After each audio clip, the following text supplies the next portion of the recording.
Welcome, everybody, to another episode of Candid Convos. Today's guest is Heather Moulder. Heather, thank you for joining us.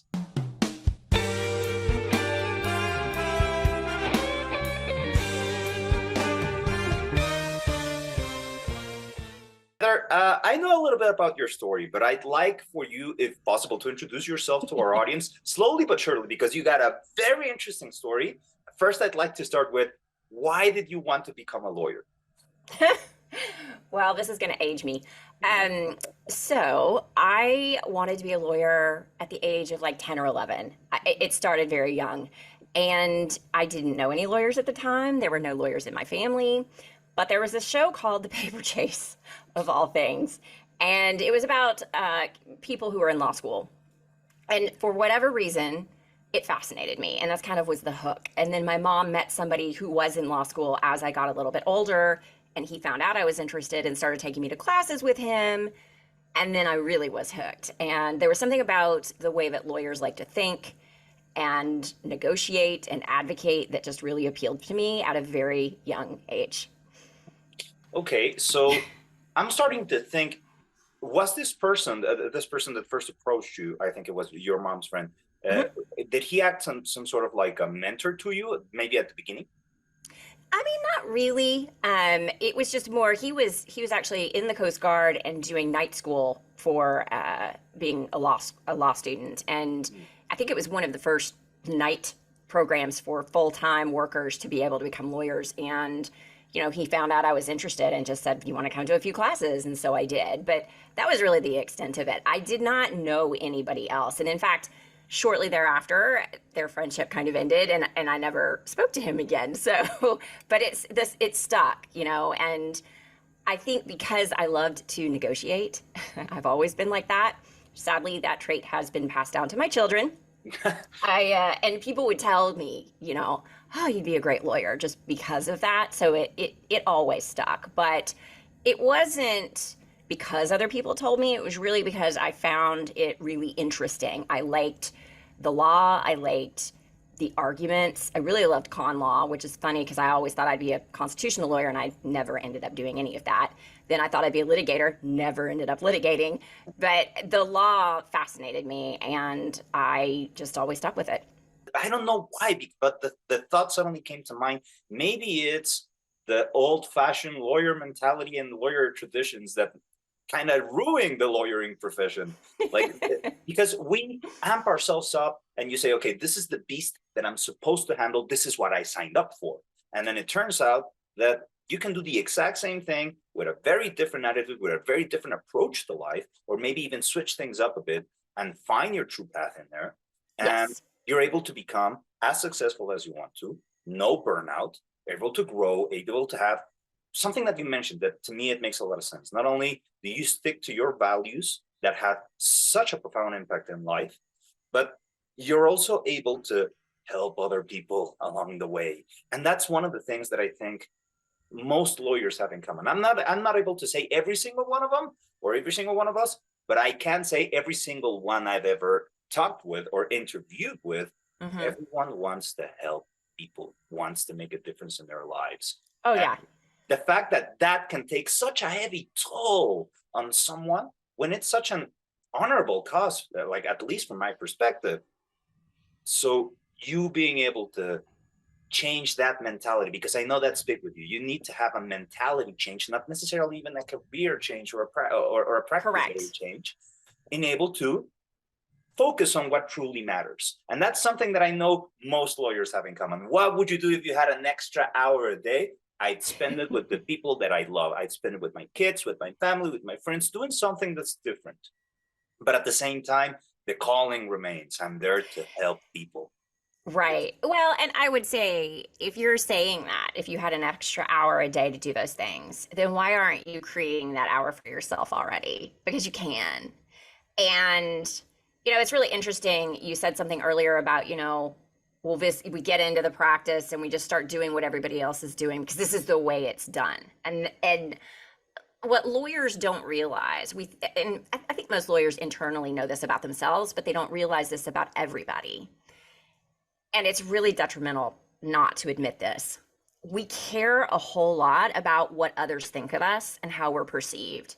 And it guides a lot of our actions in a way that's very detrimental to our mental and physical health if we don't talk about it to people and realize that we're all like this. And so we do what everybody else is doing, even though we know it's not really best for us. The thing is you can still be very successful doing it differently. You don't have to do it the other way. And why would you want to? If you look at those people and are they actually happy? Are they healthy? Are they, they may pretend and put on a face that they're happy, but look at them for real. See how they, act when they think nobody's watching. Look at their health, look at their relationships. Do you really want that? If not, what can you do differently? There's a lot of stuff you can do differently. And I was in big law. I built a $2.5 million practice with clients I actually adored that I really had a hard time leaving when I left. If I could do that, anybody can, because I'm not special and I didn't do anything, all that hard. It just means figuring out what you want and creating the right plan and sticking to your values and just moving along. And most of it is your mentality, like letting go of what other people think, letting go of worrying about whether it's going to fail, and having a more curious mindset to learn, to grow, to do better. It will lead you on a much better, much more healthy path forward. Yes, 100%, because you can do the same thing, but with a different approach. Yes. It's like you're like a different person. So now something did happen in the last couple of years. And I know that by then you had already fully changed your mindset. You're already working with people to change theirs. You opened up your podcast, Life and Law Podcast. Guys, yes. If you please reach out, listen to what's in there. But then the pandemic hit. Mm-hmm. Now, I think there were a lot of things changed, but specifically for the lawyer position, there were two things that were big challenges. Number one, of course, the world's health was compromised. Everything changed from there. There was an economic shutdown. There was a lot of different, like the shutdown was a big thing, right? So there were a lot of change management that had to undergo, every single law firm would need to, in order to start doing things virtually, start doing things remotely. And some law firms were already doing this before. They were already setting everything to work as a virtual law firm. But you had to cope with the change, and then you had to cope with a reality that pretty much affected everyone. I'm wondering, what part did you play in your client's life during that specific transition? Because a lot of people were there like, I have no idea what's going to happen. Right. My law practice is going to completely shut down. Everything's virtual. I have no idea how to handle that. So you are a lawyer coach. You teach people how to change that mentality and continue being successful. I'm wondering, what were your 2 cents back then? What's funny about when the pandemic hit is, so I had just started doing full-on lawyer coaching right like the year before. I had done more work-life balance, non-lawyer coaching, and then slowly but surely like lawyers started hiring more and more, and I decided to like run with it. And right at that time, I launched my mastermind, which is to help attorneys grow their book of business. And it's a very intimate, like 3 to 4 attorneys plus me. We had our first meeting 2 or 3 weeks before the shutdown. So our second meeting, they were freaking out, right? Like, we're here to, and it was a lot of pressure on me because, oh my God. They're looking at you. I promised to help them grow their business this year and everything shut down. If you had like the most important or one of the most important messages that you can give lawyers out there that are looking for freedom, that are looking to take control back of their lives and their happiness, what would be that one thing that you would advise? Well, they may hate this, but it's true. The foundational piece is their own mentality and mindset and the view that they choose to take, because it is how they make decisions. It is how, they prioritize. It impacts every single decision that they're making, and they're every piece of their life. And so they've got to start there. I call it, my coaching, like individual coaching package that's non-business, is called Inside Out Success Coaching, because at the end of the day, success is created by you, for you, from within, and it starts with your mentality. And don't focus so much on external, don't focus so much on all the stuff that seems to come at you. start focusing on, well, how do I deal with that? How do I take control? What decisions make most sense here? That's the kind of the missing piece. You've got to take full responsibility for that, or nothing will change.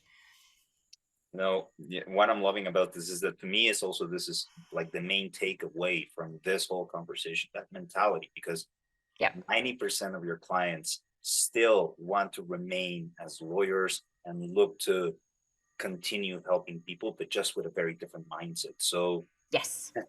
it's like the legal profession, not only is it getting fast track to success with all the different tools that we have now. We can now work remotely. We can now do things faster, way more of them. With AI, this is just evolving to another level.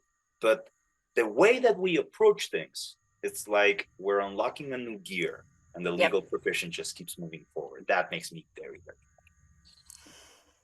So, Heather, just to wrap it up, can you please let people know, if it wasn't clear by now, where they can find you and what you can do for them? Sure. So I help attorneys, both in private practice and in-house, really up-level their careers, up-level their business. And I do both leadership and business development coaching. You can find me at coursecorrectioncoaching.com. Also, I have a podcast that you mentioned earlier. That's called the Life and Law Podcast. It's pretty much everywhere you can find podcasts, and you can also find it at lifeandlawpodcast.com. And as far as social media goes, I'm probably most active on LinkedIn, Heather Moulder, Moulder. Well, Heather, thank you very much. I had an amazing time with you, and I hope that we can catch up again in the future. Me I'm too. interested in seeing how your career continues to unfold, because I'm also thinking you got a couple more gears coming your way. Oh, well, thank you. You never know. Like I tell my clients, have a big picture vision and expect it to change constantly. So I'm sure I'll end up somewhere 5 years from now that I don't even have in my brain right now. Yeah, I'm pretty sure. Well, Heather, thank you very much. Thank you, Thank everybody, you. and see you in the next episode.